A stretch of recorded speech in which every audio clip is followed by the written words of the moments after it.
సదాశివసమారంభాం శంకరాచార్యమధ్యమాం అస్మదాచార్యపర్యంతాం వందే గురుపరంపరాం. హరిః ఓం. శ్రీ గురుభ్యో నమః. హరిః ఓం. వసుదేవసుతం దేవం కంసచానూరమర్దనం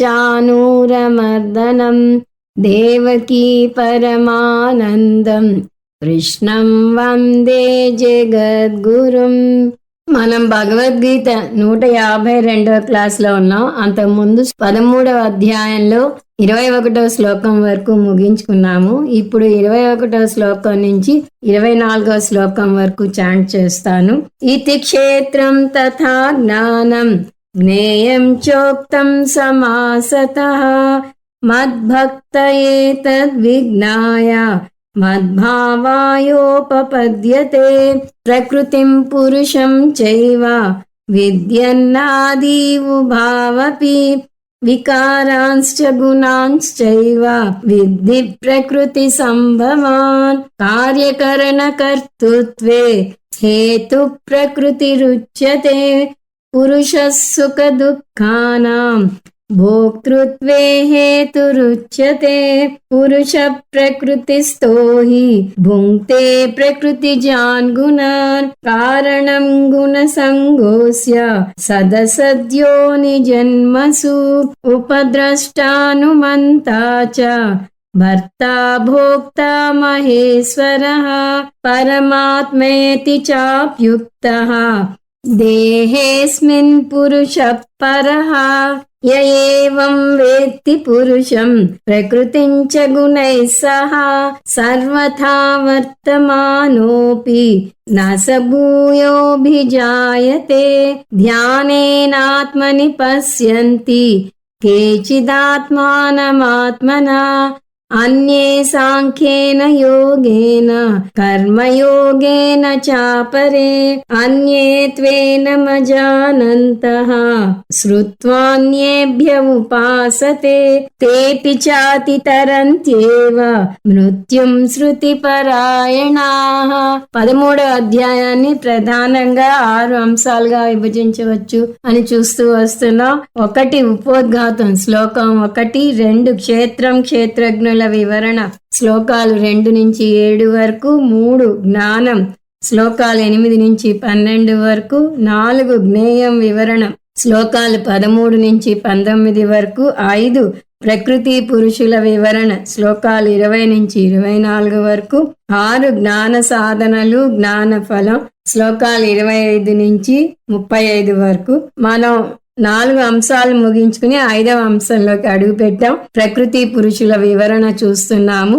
19వ శ్లోకంలో కృష్ణ పరమాత్మే ఇంతవరకు నీకు 3 అంశాలు చెప్పాను అన్నాడు. ఆ 3వ అంశంతో మన 4ది కూడా కలుపుకున్నాం. అంటే క్షేత్రం క్షేత్రజ్ఞులు జ్ఞానం జ్ఞేయం గురించి వివరించాను అని చెప్పాడు. అది తెలుసుకోవడానికి నా భక్తుడివై ఉండాలి అన్నాడు కృష్ణ పరమాత్మ అని కూడా చూశాము. వేదాంత పరిభాషలో సాధన చతుష్టయ సంపత్తి ఉండాలి.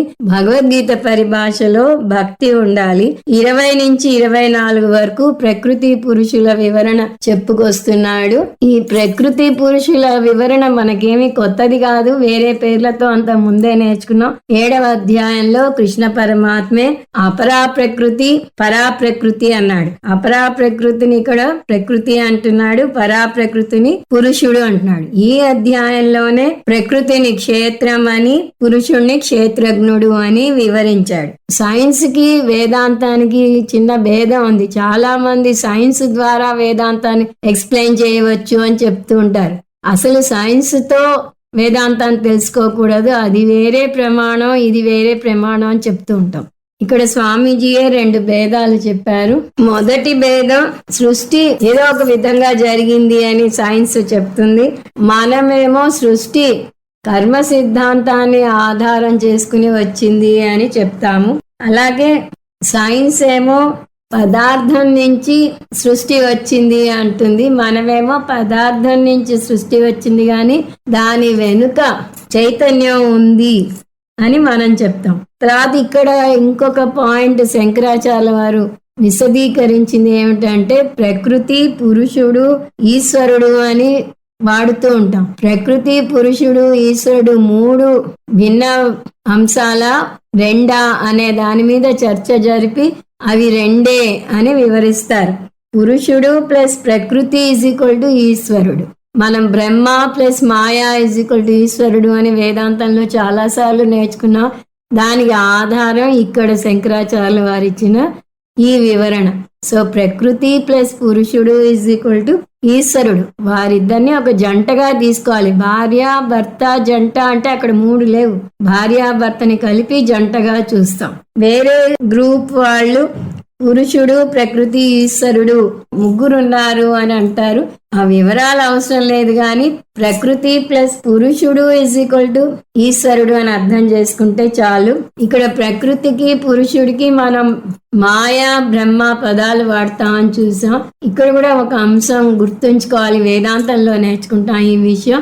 అదేమిటంటే సృష్టి ప్రకరణం గురించి చెప్పేటప్పుడు మాయని బ్రహ్మతో ఈక్వేట్ చేస్తాం.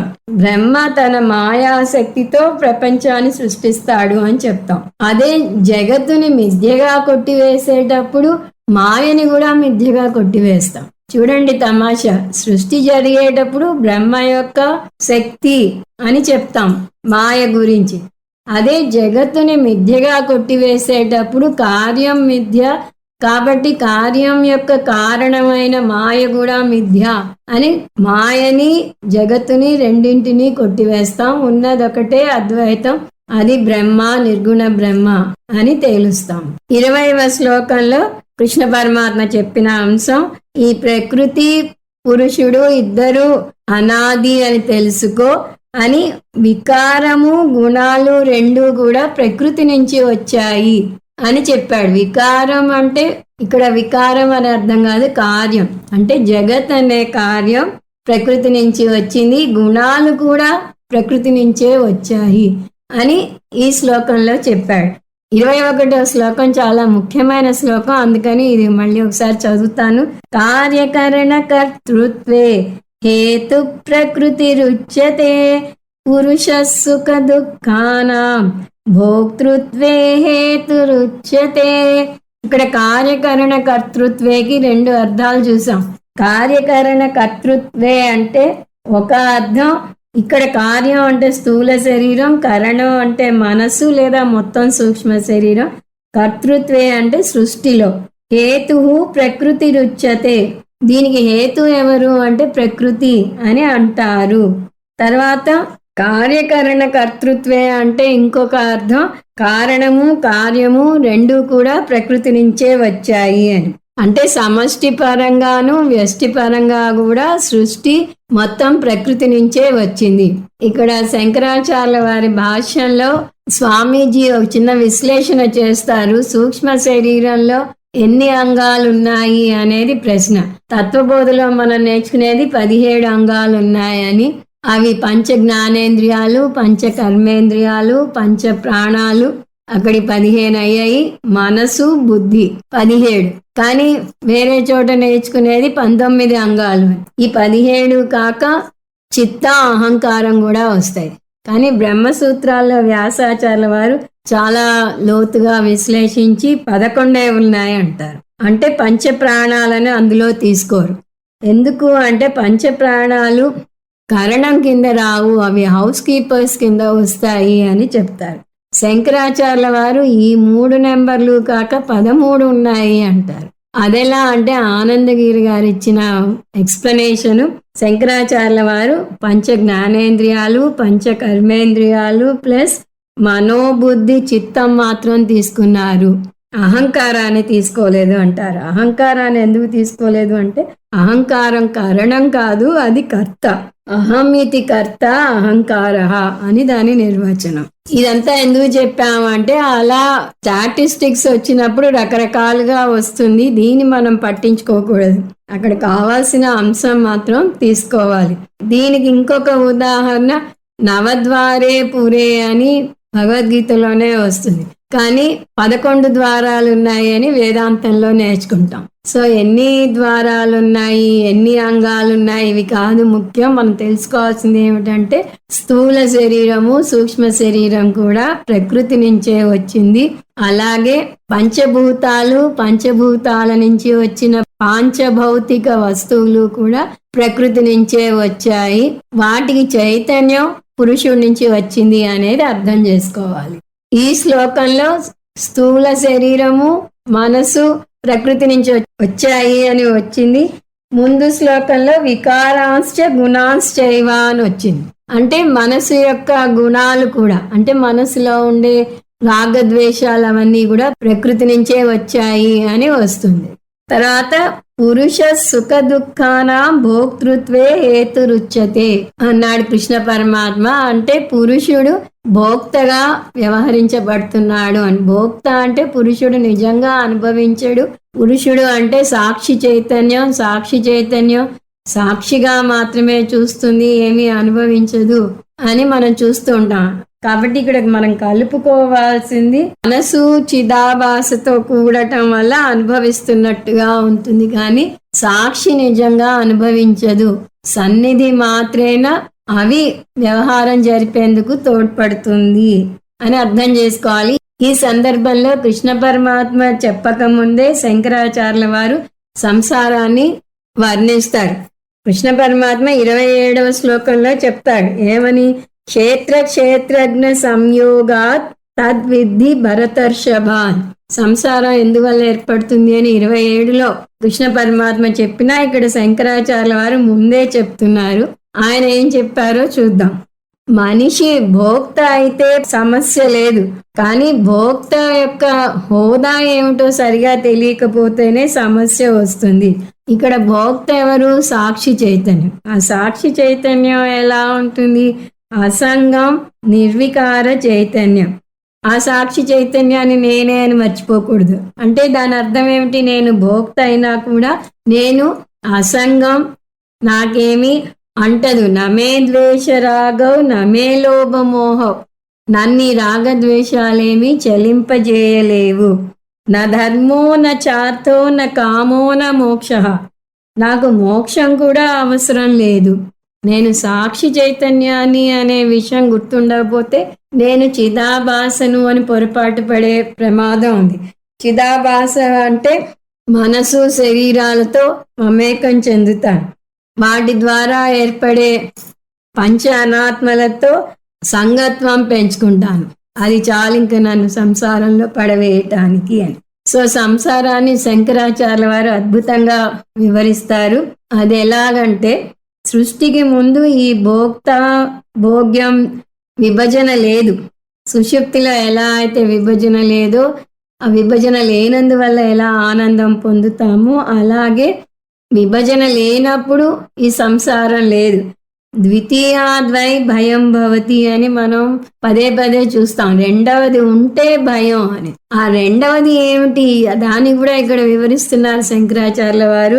రెండవది అంటే ఒక కుర్చీ, ఒక బల్ల, ఆ రెండు వస్తువులు ఉండటం అని కాదు. అక్కడ భోక్తృ భోగ్య ద్వితీయం. భోక్త భోగ్యం అనే విభజన ఉంటేనే సంసారం ఏర్పడుతుంది. అంటే సబ్జెక్ట్ ఆబ్జెక్ట్ విభజన. ఎందుకంటే శరీరం మనసులతో మనం మమేకం చెందితే అవి కర్మ చేస్తాయి. కర్మకి కర్మ ఫలాన్ని అనుభవించాలి. ఆ కర్మ ఫలాలు సుఖ దుఃఖ రూపంలో వస్తాయి. పురుషుడు సాక్షి చైతన్యం మాత్రమే. అవి అంటవు అని అంటే సంసారం బాధించదు. అందువల్ల సంసారానికి మొదటి సమస్య ఏమిటి అంటే ద్వైత భావన. ప్రకృతి మనసు శరీరంగా ఏర్పడుతుంది అని చూసాం. అంటే అది భోగ్య ప్రపంచం అవుతుంది. కేవలం భోగ్య ప్రపంచం ఉంటే ఏ సమస్య లేదు. ఆ భోగ్య ప్రపంచాన్ని అనుభవించే భోక్త ఉండాలి. ఎక్కడో ఏవో దారుణాలు జరుగుతూ ఉంటాయి. అవి మనం వినకపోతే మనకే సమస్య లేదు. అది వింటే దాని గురించి కంగారు పడతాం, బెంగ పడతాం. అందువల్ల సంయోగం వల్లనే సంసారం వస్తుంది. అంటే భోక్త భోగ్య ప్రపంచం యొక్క సంయోగం వల్లనే సంసారం ఏర్పడుతుంది. శంకరాచార్యుల వారు సంయోగం వల్లనే సంసారం ఏర్పడేటట్టయితే జ్ఞాని కూడా ఈ సంయోగాన్ని అనుభవిస్తాడు. జ్ఞాని కూడా సంసారాన్ని అనుభవించాలి, కానీ అతను అనుభవించటం లేదు. ఎందువల్ల అంటే అతను ఈ శరీరాలతో అనుబంధం పెంచుకోవడం లేదు. అంటే భోక్తృత్వం ఒక్కటే ఉంటే సమస్య లేదు, కానీ ఆ భోక్తృత్వం వల్ల భోగ్య ప్రపంచంతో మమేకం చెందితేనే సమస్య వస్తుంది. నేను సత్యం, అసంగం, ప్రకృతి మిథ్య అనే విషయం గుర్తుంచుకోవాలి. వేదాంత గుళికలలో స్వామీజీ చెప్తారు, నేను నా ఉన్నత స్వరూపాన్ని మర్చిపోయి నేను ప్రపంచంతో మమేకం చెందుతున్నాను, అందువల్ల నేను సమస్యలను అనుభవిస్తున్నాను అని ఒక పాయింట్. నేను నా ఉన్నత స్థాయికి ఎదిగితే ప్రపంచంలో జరిగేవన్నీ ఒక ఆటగా మలుచుకుంటాను అని ఇంకొక పాయింట్ వస్తుంది. కాబట్టి నా ఉన్నత స్థాయిని గుర్తుపెట్టుకుంటే జీవితం నాకు ఒక వరం లాగా ఉంటుంది. అప్పుడు మనసుకి ఏదైనా సమస్య వచ్చినా నా మనసు కలత చెందింది అంటాను, కానీ నేను కలత చెందాను అని అనం. అందువల్ల అహంకార మమకారాలు అజ్ఞానం వల్ల వస్తాయి. ఆ అజ్ఞానాన్ని పారద్రోలటం, సంసారం నుంచి మోక్షం పొందటం. మనం ద్వైతం అంటాము, రెండే కదా ద్వైతం అంటే. ఇన్ని ఉన్నప్పుడు, నానాత్వం ఉన్నప్పుడు ద్వైతం అని ఎందుకంటారు అంటే ఆ నానాత్వం అంతా భోగ్య ప్రపంచంలోకి వస్తుంది. సో భోక్తా భోగ్యం విభజనే ద్వైతం అంటే అనేది అర్థం చేసుకోవాలి. ఇందులో శంకరాచార్యుల వారు సంసార నిర్వచనం ఇస్తారు. అది కూడా 2 నిర్వచనాలు ఇస్తారు. ఒకటి ఏమిటి, సంసారం అర్థం అక్షరాలా తీసుకుంటే నిరంతరం గమ్యం లేకుండా అడ్డదిడ్డంగా సాగే ప్రయాణం అని వస్తుంది. అంటే పునరపి జననం, పునరపి మరణం సంసార వృత్తంగా చెప్పవచ్చు. పుణ్యం చేస్తే పుణ్యలోకానికి వెళ్తాం, పాపం చేస్తే పాపలోకాలకు, 2 సమంగా చేస్తే భూలోకంలోకి పుడతాము అని చూస్తూ ఉంటాం. శంకరాచార్యులు ఇచ్చిన 2వ అర్థం సుఖ దుఃఖ సంభోగ. సంసారం అంటే సుఖ దుఃఖ సంభోగం అంటారు. అంటే ఇప్పుడు ఒక వ్యక్తి పుట్టడమే పేద ఇంట్లో పుడితే అతని జీవితం బాధించదు, ఎందుకంటే అతనికి సుఖం అంటే ఏమిటో తెలియదు. కానీ అష్టైశ్వర్యాలలో తులతూగి ఉన్నట్టుండి ఆస్తి కోల్పోయి అష్టదరిద్రంలోకి పడిపోయాడు అనుకోండి, అప్పుడు అతన్ని ఆ విషయం చాలా బాధిస్తుంది. అందువల్ల సుఖ దుఃఖాలు 2 అనుభవించినప్పుడే వాటి భేదం తెలుస్తుంది.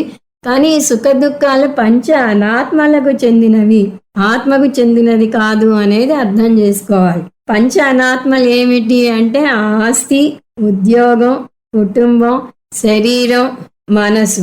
ఇవి 5 మారుతూ ఉంటాయి, ఎప్పుడూ ఒకేలాగా ఉండవు. వీటి వల్ల మనం ఏం చేస్తాం, ఈ కుటుంబంలో పడి, సంసారంలో పడి కొట్టుమిట్టాడుతూ ఉంటాం. లైఫ్ నిర్వచనం స్వామీజీ ఒక యాక్రోనిమ్ తయారు చేశారు, HAFD. హ్యావ్డ్. హెచ్ అంటే హెల్ప్లెస్, ఏ అంటే యాంగర్, ఎఫ్ అంటే ఫ్రస్ట్రేషన్, డి అంటే డిప్రెషన్. హెల్ప్లెస్ నిస్సహాయత, యాంగర్ కోపం, ఫ్రస్ట్రేషన్ నిరాశ నిస్పృహలు, డిప్రెషన్ కుంగిపోవడం. జీవితంలో ఈ 4 ఏదో ఒకటి అవుతూనే ఉంటుంది. ఎందుకు ఇలా అవుతోంది అంటే ఈ సుఖ దుఃఖాలు రాక తప్పవు, కానీ ఆ సుఖ దుఃఖాలతో మనం మమేకం చెందటం వల్ల వస్తుంది. నేను సుఖీ, నేను దుఃఖీ అనుకుంటాం. ఈయనే అంతా కష్టపెడుతోంది. సో అనుభవంలోకి వచ్చిన కష్టమో నష్టమో పెద్దగా బాధించదు, ఎందుకంటే అవి ప్రకృతికి చెందినవి, అనాత్మకి చెందినవి అని చూసాం. కానీ అవి నాకు చెందుతాయి అనుకుంటేనే సంసారం బాధిస్తుంది. కృష్ణ పరమాత్మే దీన్ని ఇంకా వివరంగా చెప్తాడని చూసాం. అప్పుడు మళ్ళీ చూద్దాము. 22వ శ్లోకంలో పురుషుడు ప్రకృతిలో వచ్చే అనేక భావాలను సాక్షి చైతన్యంగా చూస్తున్నాడు అని కృష్ణ పరమాత్మ చెప్తున్నాడు.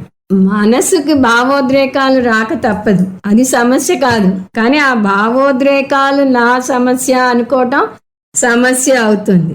అందువల్ల వేదాంతం మన భావోద్రేకాలను మార్చదు, ఆ భావోద్రేకాల గురించి మనం చేసుకున్న అభిప్రాయాలను మారుస్తుంది. అంటే బుద్ధిలో మార్పు తీసుకొస్తుంది వేదాంతం. ఎందుకంటే మన అనుభవాన్ని మార్చలేదు, ఆ అనుభవానికి తగ్గట్టుగా మనం తీసుకున్న నిర్ణయాన్ని మార్చుకోవచ్చు. సూర్యోదయం అనుభవం అవుతూనే ఉంటుంది, దాన్ని మనం మార్చలేం. కానీ సూర్యోదయం నిజంగా అవటం లేదు అనేది బుద్ధిలో తెలుసుకుంటాం. అదేవిధంగా వేదాంతం మన బుద్ధిని ఉపయోగించి, దానికి గురు శాస్త్ర ఉపదేశాన్ని ఉపయోగించి, నేను మనసు కాదు, మనసులో కలిగే భావోద్రేకాలు నాకు చెందవు అని అర్థం చేసుకోమంటుంది. గుణసంగహ అనేది ఈ శ్లోకంలో చాలా ముఖ్యమైన పదం. దీన్ని ఆధారంగా చేసుకుని శంకరాచార్యుల వారు అధ్యాస భాష్యం రాశారు బ్రహ్మసూత్రాలకి. అందువల్ల మనకి ఏదైనా సమస్య వస్తే మన కుటుంబాన్నో, మన మనస్సునో, మన చుట్టూ ఉన్న ప్రపంచాన్నో ద్వేషించి లాభం లేదు.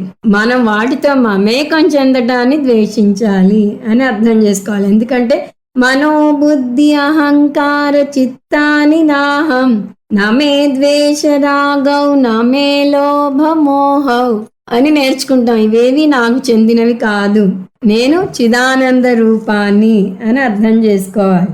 దీనికి ఎలా చేయాలి అంటే స్వామీజీ నైబరైజేషన్ ఆఫ్ ద మైండ్ అంటారు. పక్కింటి వారికి ఏదైనా సమస్య వచ్చిందనుకోండి, మీరు వెళ్ళి వారిని ఓదారుస్తారు, వాళ్ళతో పాటు అవసరమైతే 2 కన్నీటి చుక్కలు రాలుస్తారు, అంతే. అది మీ బాధగా పట్టుకుని రోజంతా బాధపడరు. అదేవిధంగా మీ మనసుకు ఏదైనా సమస్య వస్తే కూడా అది పక్కింటి వాని సమస్యగా ఎలా అవుట్ సైడర్గా చూస్తారో ఇది కూడా అలా చూడాలి అని చెప్తారు మన స్వామీజీ. పూజ్య స్వామీజీ అయితే క్రియేట్ ఇన్నర్ స్పేస్ అంటారు. అంటే సాక్షికి సాక్ష్యానికి మధ్య దూరాన్ని పెంచమంటారు. సాక్ష్యం అంటే ఏమిటి? మనసు. సాక్షి ఆలోచనలు ఉన్నా ఆలోచనలు లేని మనసుని సాక్ష్యంగా చూస్తుంది అని చూసాం కదా. అందువల్ల ఆ సాక్షికి మనసుకి మధ్య దూరాన్ని పెంచమంటున్నారు. ఆ దూరాన్ని ఎలా పెంచాలి? ముందు మనసుని శరీరాన్ని బయటికి తోయాలి. మనసుని శరీరాన్ని బయటికి తోయాలంటే మనకు ఒక ఆధారం కావాలి. ఆ ఆధారం నేను క్షేత్రజ్ఞుణ్ణి అనే జ్ఞానం కలిగి ఉండటం. నేను క్షేత్రజ్ఞుణ్ణి అనే జ్ఞానంలో నిలబడి క్షేత్రమైన మనశరీరాలను జగత్తులోకి కలిపివేయాలి.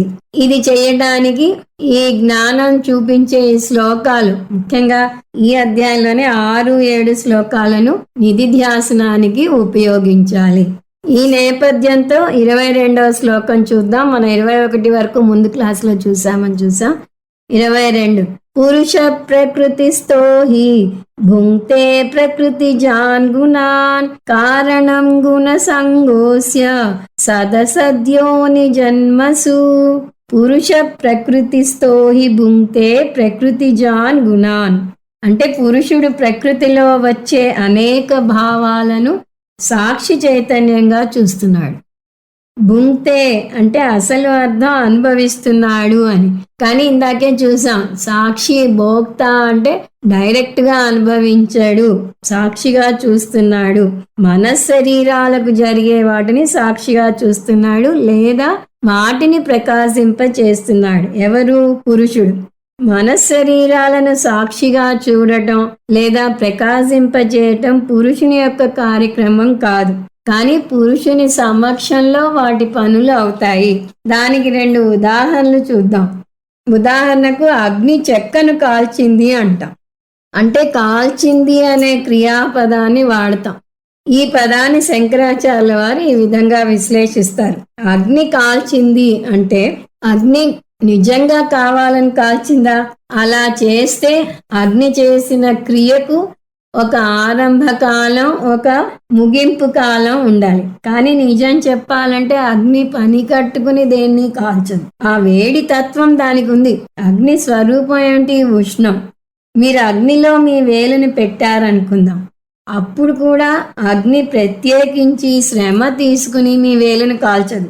మీరు మీ వేలును పెట్టకముందు అగ్ని వేడిగానే ఉంది, మీ వేలు పెట్టాక అగ్ని వేడిగానే ఉంది, మీ వేలు తీశాక అగ్ని వేడిగానే ఉంటుంది. అగ్నిలో ఏ మార్పు ఉండదు. అగ్ని ఏమీ చేయాలనుకోదు, చేయలేదు కూడా. అగ్ని యొక్క వేడికి మీ వేలు కాలింది అంతే. కానీ మీరేమంటున్నారు? అగ్ని నా వేలుని కాల్చింది అంటే ఇక్కడ వాడిన క్రియకు చెందే ముఖ్య అర్థం కుదరదు. అలాగే ఇంకొక ఉదాహరణ చూద్దాం. సూర్యుడు భూమిని ప్రకాశింపచేస్తున్నాడు. సూర్యుడు భూమిని ప్రకాశింపజేయాలి అని సంకల్పించుకోడు, ప్రణాళికలు వేయడు, దానికి సంబంధించిన క్రియ చేయడు. సూర్యుడు ఉన్నాడు అంతే. ఆయన సమక్షంలో ఆయన పరిధిలోకి వచ్చిన వస్తువులు ప్రకాశింపబడతాయి. ఆయన ముందుకు వస్తువులు రాకముందు ఆయన కాంతి ఉంది, ఆయన సమక్షంలోకి వస్తువులు వచ్చాక కాంతి ఉంది. కానీ మీరేమంటారు? సూర్యుడు భూమిని ప్రకాశింపజేస్తున్నాడు అంటారు. ఇక్కడ కూడా ప్రకాశింపజేస్తున్నాడు అనే క్రియాపదానికి దానికి ఉండే క్రియా అర్థం లేదు, సాన్నిధ్యాన్ని సూచిస్తుంది అంతే. ఇదే సూత్రం సాక్షికి కూడా వర్తిస్తుంది. సాక్షి మనశ్శరీరాలను ప్రకాశింపచేయాలి అని సంకల్పించదు, ప్రణాళికలు వేయదు, దానికి సంబంధించిన క్రియలు చేయదు. అగ్ని సాన్నిధ్యంలో వేలు కాలినట్టుగా, సూర్యుని సాన్నిధ్యంలో భూమి ప్రకాశింపబడినట్టుగా సాక్షి సన్నిధిలో మనశ్శరీరాలు ప్రకాశింపబడతాయి, చూపబడతాయి. సో పురుష భుంక్తే అంటే సాక్షి అనుభవిస్తోంది, అంటే సాక్షి మారని చైతన్యంగా సాక్షిగా చూస్తోంది, కర్మ చేయకుండా చూస్తోంది. ఈ మాట కృష్ణ పరమాత్మే ఇంకో శ్లోకంలో వివరిస్తాడు. ప్రయత్నం చేయాల్సిన పని అవసరం లేకుండా చూస్తోంది. మనశ్శరీరాలకు ఏమైనా చూస్తోంది, ఏమీ కాకపోయినా చూస్తోంది. ఇందాకే చూసాం, మనసులో ఆలోచనలు ఉన్నా ఆలోచనలు లేకపోయినా సాక్షి చూస్తుంది. సాక్షి చూస్తోంది, సాక్షి చూస్తోంది అంటే సాక్షి ఎవరో కాదు, ఆ సాక్షిని నేనే అని మర్చిపోకూడదు. ప్రకృతిస్థః, ప్రకృతి అంటే ఇక్కడ ప్రకృతి నుంచి వచ్చిన కార్యం. ఇక్కడ కార్యం ఏమిటి? కార్యకరణ సంఘాతం, బాడీ మైండ్ సెన్స్ కాంప్లెక్స్ అంటారు, లేదా దేహేంద్రియ మనోబుద్ధులు. ప్రకృతిస్థః అంటే ఈ దేహేంద్రియ మనోబుద్ధుల్లో ఉన్న పురుషుడు. అంత ముందు చూసాం, సర్వవ్యాపకంగా ఉన్న ఆకాశం, అక్కడ మధ్యలో ఒక ఇల్లు ఆకారం ఏర్పడి 4 గోడలు ఏర్పడితే దాని మధ్యలో ఉన్నట్టుగా అవుతుంది. అలాగే సర్వవ్యాపకంగా ఉన్న చైతన్యం మనశ్శరీరాలలో ఉన్నప్పుడు సాక్షి చైతన్యం అవుతుంది. ఈ పురుషుడు సంకల్పం చేయకుండా, ప్రయత్నం చేయకుండా, క్రియ చేయకుండా సాక్షిగా చూస్తున్నాడు అన్నాం. దేనిని సాక్షిగా చూస్తున్నాడు? ప్రకృతి జాన్ గుణాన్ అంటే ఆలోచనల్లో కలిగే మార్పులను చూస్తున్నాడు సాక్షి. దీని వృత్తి పరిణామం అంటారు. ఒక ఆలోచన ఆనందాన్ని కలిగిస్తే, ఒక ఆలోచన దుఃఖాన్ని కలిగిస్తే, ఒక ఆలోచన రాగాన్ని కలిగిస్తే, ఇంకో ఆలోచన ద్వేషాన్ని కలిగిస్తుంది. ఇలాంటివన్నీ ప్రకృతి నుంచి ఉత్పన్నమైన గుణాలు. ఈ గుణాలు సత్వరజస్తమో గుణాల్లో ఏదో ఒకటి అవుతాయి. ఉదాహరణకి, మిమ్మల్ని ఎవరన్నా మెచ్చుకుంటే మీకు ఆనందం కలిగితే అది సాత్విక వృత్తి. ఎవరన్నా ఏదన్నా అంటే బాధ కలిగితే అది రాజస వృత్తి. ఎటువంటి భావం అనుభవించాలో తెలియని అయోమయంలో ఉన్నప్పుడు అది మోహం కింద వస్తుంది, అది తామస వృత్తి. వీటన్నింటినీ కూడా సాక్షిగా చూస్తుంది. సాక్షికి ఏ గుణం ఉంది? సాక్షి నిర్గుణం. శరీరానికి గుణాలున్నాయి, మనసుకి గుణాలున్నాయి, కానీ వీటికి ఉన్న గుణాలను సాక్షికి ఆపాదిస్తున్నాం. శరీరం లావెక్కుతుంటే నేను లావెక్కుతున్నాను అంటున్నాం, మనసు బాధపడుతుంటే నేను బాధపడుతున్నాను అంటాం. దీని అన్యోన్య అధ్యాస అంటారు. అధ్యాస అంటే పొరపాటు. దగ్గరగా ఉన్న ఒకదాని లక్షణాన్ని ఇంకొక దానికి ఆరోపించి పొరపాటు పడటాన్ని అన్యోన్య అధ్యాస అంటారు. సాక్షికి నిత్యత్వం ఉంది. ఆ నిత్యత్వం శరీరానికి మనసుకి ఉండాలని కోరుకుంటాం. ఇది అన్యోన్య అధ్యాస అంటే దేహేంద్రియ మనోబుద్ధులకు ఉన్న గుణాలను సాక్షికి, సాక్షికి ఉన్న గుణాలను దేహేంద్రియ మనోబుద్ధులకు ఆపాదించటం వల్ల వస్తుంది. ఒక సినిమా చూడటానికి వెళ్ళినప్పుడు సినిమా మొదలవక ముందు మీకు బాగానే జ్ఞానం ఉంది. సినిమా వేరు, నేను వేరు, సినిమాలో పాత్రలు వేరు, నేను వేరు, వారి కష్టాలు నావి కాదు అని. కానీ సినిమా మొదలై మీరు ఆ కథలో లీనమైపోయాక మధ్యలో హీరో హీరోయిన్ల పెళ్లి కుదిరి ఏదో ఆటంకం రాబోతుంది, వాళ్ళ పెళ్లి ఆగిపోయే పరిస్థితి వస్తుంది. అంతవరకు వెనక్కి ఆనుకుని నిశ్చింతగా పాప్కార్న్ తింటున్న మీరు ఏమవుతుందో అనే ఉత్కంఠతో సీటుకి ముందుకు జరిగి తెర మీదే చూస్తూ తినటం ఆపేస్తారు. తర్వాత ఏ కారణం వల్ల హీరోయిన్ మరణిస్తే హీరో బోరున ఏడుస్తుంటే మీ వాళ్లే ఎవరో మరణించినట్టుగా మీరు కూడా బోరున ఏడుస్తారు. అంటే తాదాత్మ్యం చెందుతారు, మమేకం చెందుతారు. హీరో కష్టాలతో మీరు మమేకం చెందుతారు. దీన్ని అన్యోన్య అధ్యాస అంటారు. సినిమా పరంగా ఈ అన్యోన్య అధ్యాస ఉన్నా పర్వాలేదు, ఎందుకంటే ఈ తాదాత్మ్యం మహా అయితే ఆ సినిమా చూస్తున్న 2.5 గంటలు ఉంటుంది. బయటికి వచ్చాక మర్చిపోతారు, ఇంకా రోజంతా ఏడుస్తూ కూర్చోరు. హీరో చాలా బాగా నటించాడు, నిజంగా భార్య పోయినంతగా ఏడ్చాడు అని అతని నటనను మెచ్చుకుంటారు. అంటే మీరు అక్కడ జీవన్ముక్తులు అయ్యారు, కానీ ఇదే సూత్రం మీ జీవితానికి అన్వయించుకోలేకపోతున్నారు. మీరు సాక్షిగా చూస్తున్న దేహేంద్రియ మనోబుద్ధులతో ఎంతగా మమేకం చెందుతారంటే ఆ సంసారం నిరంతరం కొనసాగుతూనే ఉంటుంది. ఆ సంసారం ఈ జన్మలోనే కాదు, వచ్చే జన్మలో కూడా కొనసాగుతుంది అంటున్నాడు కృష్ణ పరమాత్మ. సదసద్యోని జన్మసు కారణం. సదసద్యోని జన్మ అంటే సంసార చక్రం. ఇందాకే చూసాం, పునరపి జననం పునరపి మరణం సంసారం యొక్క ఒక నిర్వచనం. యోని పదాన్ని 2 సార్లు ఉపయోగించాలి. సద్యోని అసద్యోని అంటే మంచి శరీరం తక్కువ శరీరం. మంచి శరీరం అంటే ఉన్నతమైన జన్మ, తక్కువ శరీరం అంటే నీచమైన జన్మ.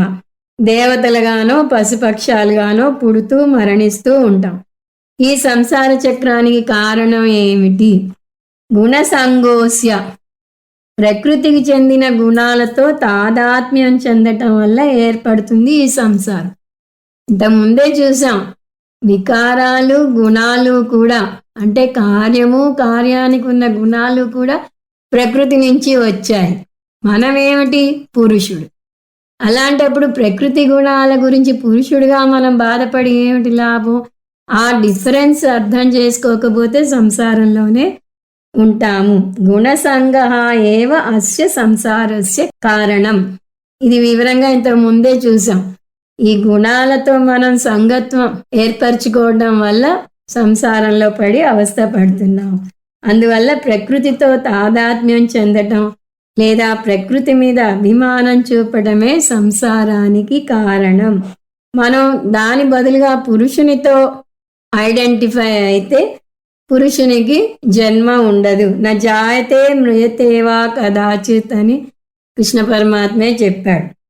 ఖాళీగా ఉన్న ప్రదేశంలో గోడలు కట్టిన గోడలను పడగొట్టినా ప్రదేశం ఏమీ చెక్కు చెదరదు. అలాగే ఈ శరీరం ఉన్నా, ఈ శరీరం రాలిపోయినా, ఈ శరీరంలో ఉన్న పురుషునికి ఏమీ అవదు.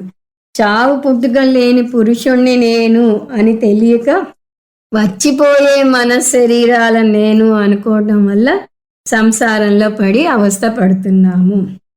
23 ఉపద్రష్టానుమంతా చ భర్తా భోక్తా మహేశ్వరః పరమాత్మేతి చాప్యుక్తః దేహేస్మిన్ పురుషః పరః. ఈ పురుషుడు ప్రకృతి మధ్య భేదం ఎలా తెలుసుకోవాలి? ప్రకృతి నుంచి విడివడి పురుషునితో మనం ఎలా తాదాత్మ్యం చెందాలి అనేది కృష్ణ పరమాత్మ మనకి బాగా శిక్షణను ఇస్తున్నాడు. దేహేంద్రియ మనోబుద్ధుల నుంచి విడివడి పురుషునితో మమేకం చెందటం నేర్పిస్తున్నాడు. ఇంకో విధంగా చెప్పాలి అంటే నేను ప్రకృతిని కాను, నేను పురుషుణ్ణి అని తెలుసుకోమంటున్నాడు. అస్మిన్ దేహే పురుషః, నా శరీరంలో ఉన్న పురుషుణ్ణి నేను. ఎటువంటి పురుషుణ్ణి? నిర్గుణ నిర్వికార సత్య చేతనత్వాన్ని.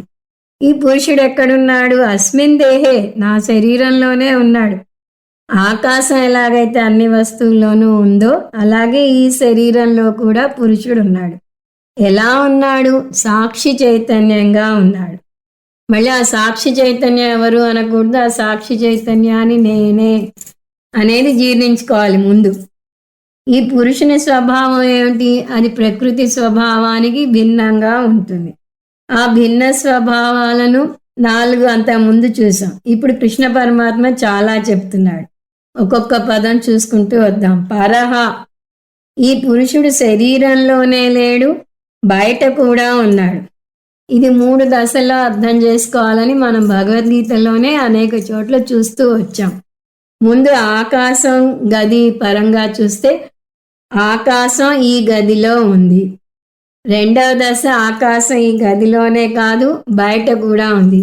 మూడవ దశ ఆకాశంలోనే గదులన్నీ ఉన్నాయి. ఇప్పుడు ఆకాశం గది బదులుగా చైతన్యం శరీరం తీసుకుంటే చైతన్యం ఈ శరీరంలో ఉంది.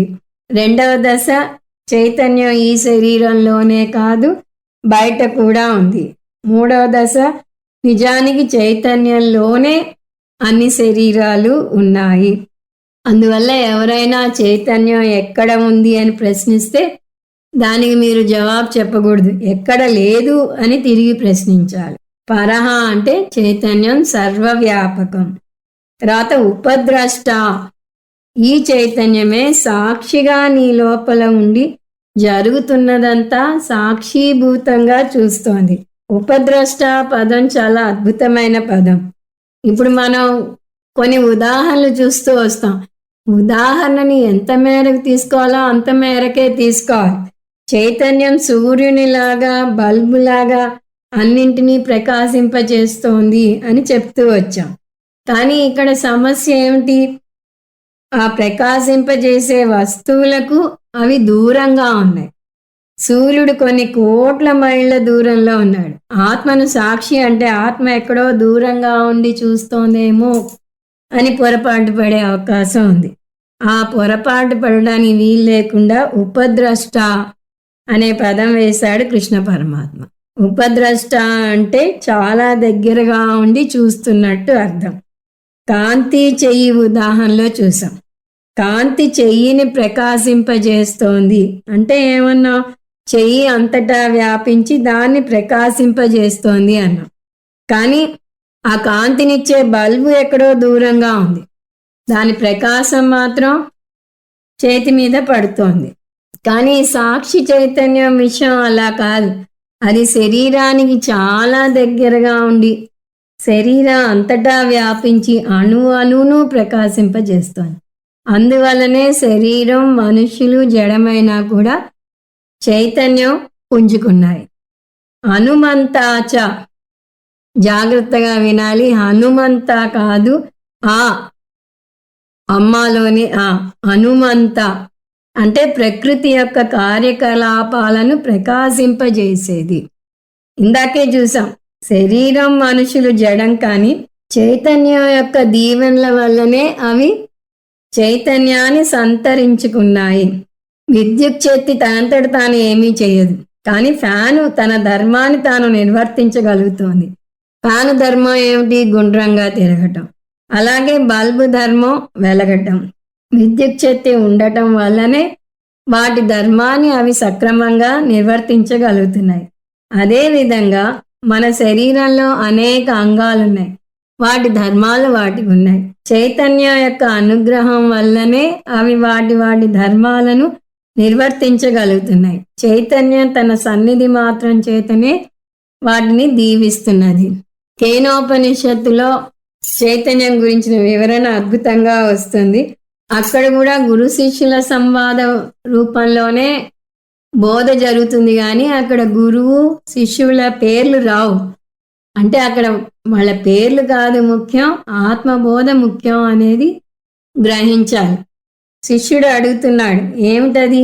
కేనేషితం పతతి ప్రేషితం మనః కేన ప్రాణ ప్రథమ ప్రైతియుక్త కేనేషితాం వాచమిమాం వదంతి చక్షుశ్రోత్రం కవుదేవో యునక్తి.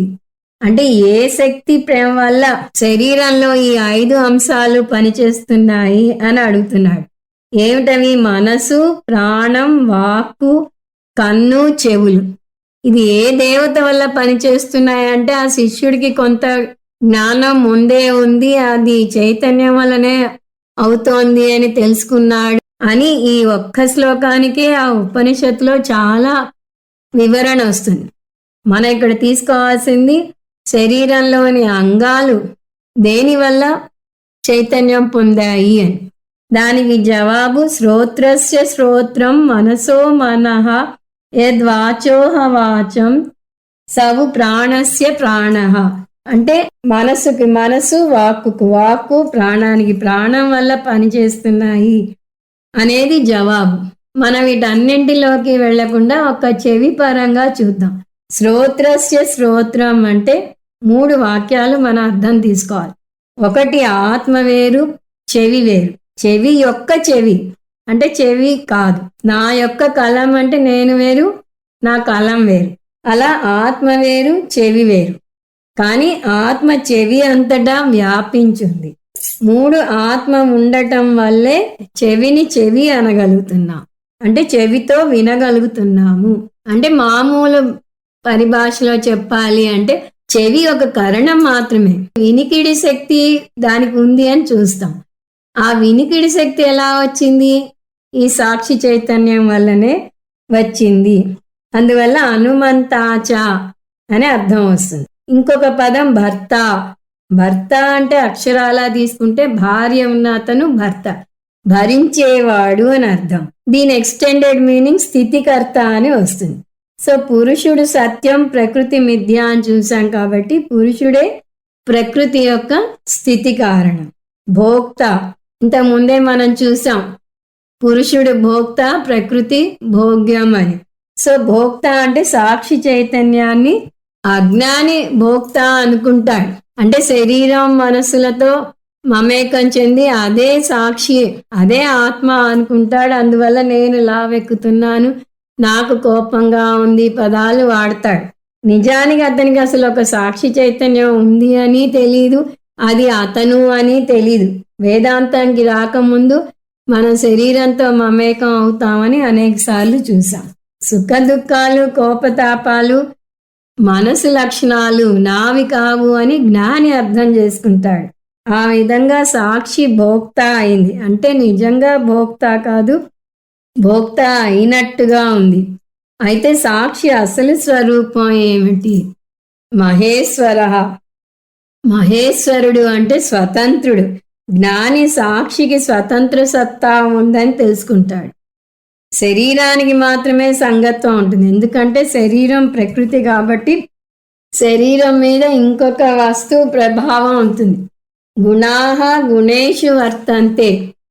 అంటే ప్రకృతి నుంచి పుట్టిన మన శరీరాలకు ప్రకృతిలోని 3 గుణాలు ఏమిటవి? సత్వ రజస్ తమో గుణాలు ఉన్నాయి. అందువల్ల ఈ 2 కూడా ఈ 3 గుణాల వల్ల ప్రభావితం అవుతూ ఉంటాయి. ఎండాకాలంలో శరీరం చెమటలు కప్పుతుంది, చలికాలంలో గజగజ వణికిపోతుంది. ఎక్కడన్నా ఎవరైనా బాధపడుతున్నారని చదివితే సున్నితమైన మనస్సు చెల్లిస్తుంది. కానీ పురుషుడు మహేశ్వరుడు అంటే స్వామి. పురుషుడు ఎప్పుడు ముక్త పురుషుడు. ప్రకృతి ఎప్పటికీ ముక్తి పొందలేదు. నేను ప్రకృతి నుంచి దాని గుణాల నుంచి విడిపడటం నేర్చుకుంటే నేను పరమాత్మనవుతాను. ప్రకృతితోనూ దాని గుణాలతోనూ మమేకం చెందితే జీవాత్మను అవుతాను. నా పుట్టినరోజు, నా వయస్సు, నా శారీరక పరిస్థితి, నా భావాలు అంటూ మాట్లాడతాను. ఈ గుణాలు నాకు చెందవు అనే విషయం తెలియదు. నేను పురుషుణ్ణి, ఈ గుణాలు ప్రకృతికి చెందుతాయి అని తెలుసుకుంటే నేను పరమాత్మను అవుతాను. నాకు గుణాలు ఉన్నది లేనిది నేను అర్థం చేసుకున్న విధానం మీద ఆధారపడి ఉంది. నేను అజ్ఞానినైతే నేను జీవాత్మను, జ్ఞానినైతే పరమాత్మను. ఎవరు చెప్తున్నారు ఈ విషయం? సాక్షాత్తు కృష్ణ పరమాత్మే చెప్తున్నాడు. పరమాత్మ ఇది ఉక్తః. గుణాలు లేని నన్ను పరమాత్మ అంటారు. గుణాలు ఉన్న జీవాత్మను గుణాలు లేని పరమాత్మగా అర్థం చేసుకోవాలి అంటున్నాడు. అంటే జీవాత్మ ఈజ్ ఈక్వల్ టు పరమాత్మ అని చెప్తున్నాడు. ఇదొక మహావాక్యం. ఈ అధ్యాయంలోనే అంతకుముందు ఒక మహావాక్యాన్ని చూసాం. జీవాత్మ పరమాత్మల ఐక్యం బోధించే ఏ వాక్యమైనా సరే మహావాక్యం అంటారు. 3వ శ్లోకంలో మహావాక్యం ఏమిటి? క్షేత్రజ్ఞం చాపి మాం విద్ధి. దానికి శంకరుల భాష్యం చాలా వివరంగా చూసాం. ఇది కూడా ఒక మహావాక్యం. జీవాత్మ ఈజ్ ఈక్వల్ టు పరమాత్మ అని వచ్చింది. 24 య ఏవం వేత్తి పురుషం ప్రకృతించ గుణైః సహా సర్వథా వర్తమానోపి నస భూయోభిజాయతే. ఈ శ్లోకంతో ప్రకృతి పురుషుల గురించిన వర్ణన ముగిస్తున్నాడు కృష్ణ పరమాత్మ. ఈ ఐక్య జ్ఞానం పొందిన వ్యక్తి పొందే ఫలం ఏమిటో చెప్తున్నాడు. ఎక్కడికక్కడ ఫలం చెప్పుకొస్తారు. ఎందుకంటే ఆ ఫలం వినైనా ఆత్మజ్ఞానం నేర్చుకోవాలి అనే ఉత్సాహం వస్తుంది ఎవరికైనా అన్న ఉద్దేశం. ఆత్మజ్ఞానం పొందితే కలిగే ఫలం ఏమిటి? సింపుల్గా చెప్పాలంటే జీవన్ముక్తి, విదేహముక్తి. సంసారం అంటే ఏమిటని చూసాం, పునరపి జననం, పునరపి మరణం. ఆత్మజ్ఞానం పొందితే ఈ సంసార చక్రం నుంచి విడివడేలాగా చేస్తుంది. సంసారంలో అజ్ఞానం వల్ల పడుతున్నాం. ఆ అజ్ఞానాన్ని పారద్రోలితే అజ్ఞానజన్య సంసారం కూడా మటుమాయం అవుతుంది. ఎప్పుడైతే జ్ఞాని తను పురుషుడు, ప్రకృతి కాదు అని అర్థం చేసుకుంటాడో అంతవరకు భారంగా తోచిన జీవితం, అంతవరకు కష్టాల కడలిగా అనుభవించిన జీవితం, అంతవరకు ఆందోళనతో నిండిన జీవితం ఇప్పుడు చాలా హాయిగా అనిపిస్తుంది. నేను నిర్గుణ బ్రహ్మను, నాకు గుణాలు అంటవు, అవి ప్రకృతికి చెందుతాయి అని తెలుసుకుంటే అతను జీవన్ముక్తి పొందుతాడు. అంటే ఇప్పుడే మోక్షం పొందుతాడు. ఏవం వేత్తి, సో ఎవరైతే ఈ జ్ఞానం పొందుతారో అతను ఈ ఫలం పొందుతాడు అని కృష్ణ పరమాత్మ చెప్తున్నాడు. ఈ జ్ఞానం కూడా 3 దశల్లో నేర్చుకోవాలి అని పదే పదే చూస్తూ వస్తున్నాము. అదేమిటి? ఆత్మజ్ఞానానికి రాకముందు నేను శరీరాన్ని అనుకుంటాం. శరీరంతో మనసు కూడా కలుపుకోవచ్చు. అందువల్ల మొదటి దశ నేను మనశ్శరీరాలను అనుకుంటాం. తర్వాత వేదాంతానికి వచ్చాక నేను ఆత్మ అనాత్మల మేలు కలయికను అని అర్థం అవుతుంది. అంటే నాలో ఆత్మ ప్లస్ అనాత్మ ఉన్నాయి. సహజంగా ఆత్మ అనాత్మ 2 ఉంటే నేనేమిటి ఆ సందేహం వస్తుంది. నేను ఆత్మను అని తెలుసుకోవాలి. అంటే ముందు మనం ఏం చేస్తాం? మనసుతో శరీరంతో మమేకం చెందుతాం. అంటే ప్రకృతితో మమేకం చెందుతాం. తర్వాత ప్రకృతి వేరు, పురుషుడు వేరు, 2 పదాలు ఉన్నాయి అని అర్థం చేసుకుంటాం. పురుషుడు అంటే నిర్గుణ నిర్వికార సత్య చేతన తత్వం అని చూసాం. ప్రకృతి అంటే సగుణ సవికార మిథ్య అచేతన తత్వం అని చూసాం. ఈ రెండిటి మధ్య భేదాన్ని స్పష్టంగా తెలుసుకోవాలి. ఆ భేదం బుద్ధిలో తెలియాలి. అది చెయ్యి కాంతి పరంగా చూస్తాం. ఇక్కడ ఏముంది అంటే ముందు చెయ్యి ఉంది అంటాం, తర్వాత చెయ్యి ప్లస్ కాంతి ఉందంటాం, తర్వాత కాంతి మాత్రమే ఉంది అంటాం. అక్కడ చెయ్యి ఉంటుంది కానీ మనం చేతిని ప్రకాశింపజేసే కాంతిని అర్థం చేసుకుంటాం. అలాగే నేనెవరు అంటే ముందు మనశ్శరీరాలను అనుకుంటాం, తర్వాత మనశ్శరీరాలు ప్లస్ చైతన్యం అని అర్థం చేసుకుంటాం. ఆ తర్వాత ఈ రెండింటిలో నేనెవరు అంటే నేను చైతన్యాన్ని అని అర్థం చేసుకుంటాం. ఇదంతా బుద్ధిలో చేసుకోవాలి, గుణై సహా. అంతేకాదు గుణాలు కూడా నావి కావు. మనం పదే పదే చూస్తూ వస్తున్నాం. మనసులో ఉండే గుణాలు, శరీరానికి చెందే గుణాలు అన్ని ప్రకృతి నుంచి వచ్చాయి, నేను ప్రకృతి కాదు అని. అందువల్ల గుణై సహా అంటే ఈ గుణాలు నాకు చెందవు. లావు, సన్నం, బట్టతల, నొక్కుల జుట్టు, వృద్ధాప్యం, యవ్వనం ఇవన్నీ స్థూల శరీరానికి చెందినవి. రాగం, ద్వేషం, కామం, క్రోధం ఇవన్నీ మనసుకి చెందినవి, అంటే ప్రకృతికి చెందినవి. ఇది ఆత్మజ్ఞానానికి రాకముందు తెలీదు, కానీ ఇప్పుడు ఆత్మజ్ఞానానికి వచ్చాను. ఈ గుణాలు ప్రకృతి నుంచి వచ్చాయి, అనాత్మకి చెందుతాయి అని తెలుసుకున్నాను. నేను పురుషుణ్ణి అని తెలుసుకున్నాను. అందువల్ల ఇన్నాళ్ళు ఉన్న అజ్ఞానం ఒక్కసారిగా పోతుంది. అజ్ఞానం పోతే అజ్ఞానం వల్ల ఏర్పడిన పొరపాటు కూడా పోతుంది. ఇంతకుముందు నేను లావుగా ఉన్నాను అనేవాళ్ళం ఇప్పుడు నా శరీరం లావుగా ఉంది అని అంటాం. ఈ నిశ్చింత లేకపోతే లావుగా ఉన్నానని బాధపడతారు. దానికి అనేక మంది సలహాలు ఇస్తారు. వాకింగ్ చేయమంటారు, ఎక్సర్సైజ్ చేయమంటారు, యోగా చేయమంటారు. మీరు నేను శరీరం కాదు అని తెలుసుకున్నాక ఇవేవి మాననవసరం లేదు, కానీ వాటితో మమేకం చెందకూడదు. శరీరం ఆరోగ్యకరంగా ఉండాలి. వేదాంతం కొన్ని సంవత్సరాలు నేర్చుకోవాలన్నా కూడా శరీరం సహకరించాలి, కానీ దాని గురించి బెంగపడిపోకూడదు. అలాగే రాగద్వేషాలు నాకు చెందవు, నేను చిదానంద రూపాన్ని అర్థం చేసుకోవాలని చూస్తూ వచ్చాం. అది తెలుసుకోగానే సరిపోదు, అది ఉత్త అకాడమిక్ ఇంట్రెస్ట్గా మిగలకూడదు.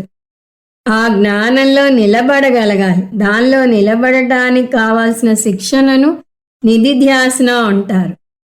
అలా అని వ్యవహారికంగా పనులు చేసేటప్పుడు వ్యవహారికంగానే ప్రవర్తించాలి. ఏదైనా ఒక అప్లికేషన్ ఫామ్ ఫిలప్ చేయమని అడిగినప్పుడు పుట్టినరోజు అంటే నా జాయతే మ్రియతే వా కదాచిత్ అని, చిరునామా అంటే సర్వవ్యాపకం అని రాయకూడదు. వ్యవహారం వ్యవహారమే. ప్రకృతి పరంగా వ్యవహారం నడపాలి. తర్వాత దానికి ప్రాయశ్చిత్తం చేసుకోవాలి. ఏమిటా ప్రాయశ్చిత్తం? ప్రతిరోజు కొంత నిధిధ్యాసన చేయాలి. ఒక గొప్ప నటుడు తను ఎంత గొప్పవాడైనా కూడా ఒక సినిమాలో బిచ్చగాని పాత్ర వేస్తే ఆ పాత్రలో జీవించాలి, లేకపోతే ఆ పాత్ర రాణించదు. 5 నిమిషాలే చేసే పాత్రలో నటించే నటులు కూడా బ్రహ్మాండంగా నటిస్తారు. వారి నటనో వారు చెప్పిన డైలాగో 10 కాలాలు నిలిచిపోతుంది. అలా కొన్ని సినిమా డైలాగులు లైట్ తీసుకో అనేది ఇప్పటికీ అందరి నోళ్లలో నానుతూ ఉంటుంది. వరి అవ్వకుండా లైట్ తీసుకో అనేస్తుంటారు ఇప్పటి తరం వారు. ఒక్క డైలాగ్ అలా వారు చేసే చిన్న పాత్ర అయినా సరే హత్తుకుపోతుంది కొంతమందికి. అది ఎలా జరిగింది? వాళ్ళ ఆ పాత్రలో జీవించటం వల్ల జరిగింది. అలాగని ఆ పాత్ర నుంచి బయటకు వచ్చాక అందులోనే ఉంటాను అనకూడదు. మనము మన జీవితంలో అనేక పాత్రలు పోషించాలి. తండ్రిగా, తనయునిగా, భర్తగా, స్నేహితునిగా పూర్తి న్యాయం చేకూర్చాలి. ఆ పాత్రకు తగినట్టుగా ఆనందం, దుఃఖం, కోపం ఈ భావాలన్నీ ప్రదర్శించాలి. కానీ సందర్భం దొరికినప్పుడల్లా గ్రీన్ రూమ్కి వెళ్ళి అసలు స్వరూపాన్ని గుర్తు తెచ్చుకోవాలి. అసలు స్వరూపం ఏంటి? మనోబుద్ధి అహంకార చిత్తాని నాహం అని అనుకోగలగాలి. ఈ విధంగా జీవితం ఒక నాటక రంగం. అందులో మనకి ఇష్టం ఉన్నా లేకపోయినా అనేక పాత్రలను పోషించాలి. ఈ భూమి మీదకి రావడమే ఒక బంధంతో వస్తాం. తల్లిదండ్రులకు పుడతాం, సోదరులు ఉంటారు. వారి పెళ్ళిళ్ళు అయ్యాక మరికొన్ని కొత్త అనుబంధాలు ఏర్పడతాయి. మనకే పెళ్ళయ్యాక ఇంకొంతమంది చుట్టాలు ఏర్పడతారు. అన్ని పాత్రలు చేస్తున్నా అవి పాత్రలు మాత్రమే అని అర్థం చేసుకుంటే అవి మనను బాధించవు. బిచ్చగాని పాత్ర వేసినప్పుడు బిచ్చమెత్తుకుంటే తప్పులేదు. కానీ ఆ పాత్ర నుంచి బయటికి వచ్చాక కూడా నేను బిచ్చగాడిని, నాకు బిచ్చం వేయండి అని అడిగితే అది హాస్యాస్పదంగా ఉంటుంది. సర్వదా వర్తమానోపి అంటే నువ్వు ఏ పాత్ర ధరిస్తున్నా కూడా దాన్ని మాననవసరం లేదు అంటున్నాడు కృష్ణ పరమాత్మ. ఇదిగో ఈ పాత్రలతో మమేకం చెందకూడదు అంటే అయితే నేను సన్యాసం స్వీకరిస్తాను, నాకు భార్య పిల్లలు ఎవరూ లేరు అని అనకూడదు. గృహస్థిగా ఉంటే గృహస్థిగా మీ ధర్మాన్ని ఆచరించి తీరాలి. బ్రహ్మచారిగా ఉంటే అందులోనే కొనసాగవచ్చు. ఒక ముక్కలో చెప్పాలి అంటే బాహ్యంగా ఏమీ మార్పులు అవసరం లేదు, అంతర్గత మార్పు వస్తే చాలు. అలా ఈ జీవితమే ఒక నాటక రంగం అని తెలుసుకుంటే కలిగే ఫలం ఏమిటి? నా భూయః నా అభిజాయతే, జీవన్ముక్తి విదేహముక్తి పొందుతాడు అని పదే పదే చెప్తున్నాం. ఇక్కడ దానికి ప్రూఫ్ కృష్ణ పరమాత్మ ఇస్తున్నాడు. నా భూయః నా అభిజాయతే, అటువంటి జ్ఞానికి పునర్జన్మ ఉండదు. ఒకవేళ మీరు ఒక జ్ఞానిని, ఓ జ్ఞాని నీకు పునర్జన్మ ఉండదని నువ్వు అంత ఖచ్చితంగా ఎలా చెప్పగలవు అని ఎవరన్నా అడిగితే జ్ఞాని ఒక పెద్ద దరహాసం చేస్తాడు. నేను ఆత్మను, నాకు జన్మ అంటూ ఉంటే కదా పునర్జన్మ ప్రసక్తి వచ్చేది అంటాడు. ఎందుకంటే ఇందాకే చూసాం, నా జాయతే మృతేవా కదాచిత్, ఆత్మకి పుట్టుగా లేదు, చావు లేదు. ఈ పుట్టుగా చావులు ఉన్నది దేనికి? స్థూల శరీరానికి. శాస్త్రంలో జన్మ నిర్వచనం స్థూల సూక్ష్మ శరీర సంయోగ జన్మ. మరణ నిర్వచనం స్థూల సూక్ష్మ శరీర వియోగ మరణం. సూక్ష్మ శరీరం వచ్చి స్థూల శరీరంలో కలిస్తే జన్మ. స్థూల శరీరాన్ని వదిలి సూక్ష్మ శరీరం వెళ్ళిపోతే అది మరణం. సూక్ష్మ శరీరంలో మనసు ప్రధానంగా ఉంటుంది. సో పునర్జన్మ అంటే ఏమిటి అంటే ఈ ప్రయాణం చేస్తున్న సూక్ష్మ శరీరం ఇంకొక కొత్త స్థూల శరీరంలో చేరటం. ఇప్పుడు చెప్పండి, స్థూల శరీరం ప్రకృత పురుషుడా, సూక్ష్మ శరీరం ప్రకృత పురుషుడా? రెండూ ప్రకృతే. స్థూల శరీరం ఒక రకమైన ప్రకృతి అయితే సూక్ష్మ శరీరం ఇంకొక రకమైన ప్రకృతి. ఈ రెండు ప్రకృతులు కలుస్తుంటాయి, విడిపోతుంటాయి. నేను ఎవరు? ప్రకృతి ఒకటా, ప్రకృతి రెండా? రెండూ కాదు. నేను అసలు పురుషుణ్ణే కాదు. అలాంటప్పుడు ప్రకృతి ఒకటా రెండా ప్రశ్న ఎక్కడి నుంచి వస్తుంది? నేను పురుషుణ్ణి. నాకు మొదటి జన్మే లేదు, నాకు చావు లేదు, పుట్టుక లేదు. అలాంటప్పుడు మళ్ళీ పుట్టే ప్రసక్తి ఎక్కడి నుంచి వస్తుంది? ఈ జ్ఞానాన్నే మోక్షం అంటారు. ఈ జ్ఞానం పొంది దీన్ని జీర్ణించుకుంటే మోక్షం పొందుతారు. అసలు నిజానికి మోక్షం పొందుతారు అనే పదం కూడా తప్పంటుంది వేదాంతం. ఎందుకంటే ఈ జ్ఞానంలో నేర్చుకునే విషయం ఏమిటి? నేను నిత్య శుద్ధ ముక్త పురుషుణ్ణి, నేను ఆత్మను, ఆత్మగా నేను మోక్షం పొందే ప్రసక్తి లేదు. నేను శరీరం కాదు, శరీరం ఎప్పటికీ మోక్షం పొందలేదు. శరీరం మనసులు ఎప్పటికీ మోక్షం పొందలేవు. ఆత్మ ఎప్పటికీ మోక్షం పొందనవసరం లేదు. మరి ఏమిటి చెయ్యాలి అంటే, ఆత్మ ఎప్పటికీ మోక్షం పొందనవసరం లేదు, శరీరం మనసులు ఎప్పటికీ మోక్షం పొందలేవు.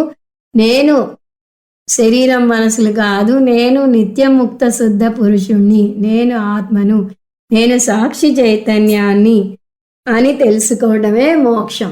అంటే నేను మోక్షం కోసం ప్రయత్నం చేయనవసరం లేదు అని తెలుసుకోవడం మోక్షం అవుతుంది. ఈ జ్ఞానంలో రమిస్తే సంసారిని కావాలనుకున్నా కూడా కాలేను. దీనితో అర్జునుడు తెలుసుకోవాలనుకున్న 6 అంశాల గురించిన చర్చ ముగిసింది. ఆ అంశాలు క్షేత్రం, క్షేత్రజ్ఞుడు, జ్ఞానం, జ్ఞేయం, ప్రకృతి, పురుషుడు. రాబోయే శ్లోకాల్లో జ్ఞాన సాధనలు, జ్ఞాన ఫలం గురించి చెప్పబోతున్నాడు కృష్ణ పరమాత్మ. అవేమిటో వచ్చే క్లాసులో చూద్దాం. ఓం తత్సత్. సర్వం శ్రీకృష్ణార్పణమస్తు. ఓం పూర్ణమద పూర్ణమిదం పూర్ణాత్ పూర్ణముదచ్యతే పూర్ణస్య పూర్ణమాదాయ పూర్ణమేవావశిష్యతే. ఓం శాంతి శాంతి శాంతి. హరి ఓం.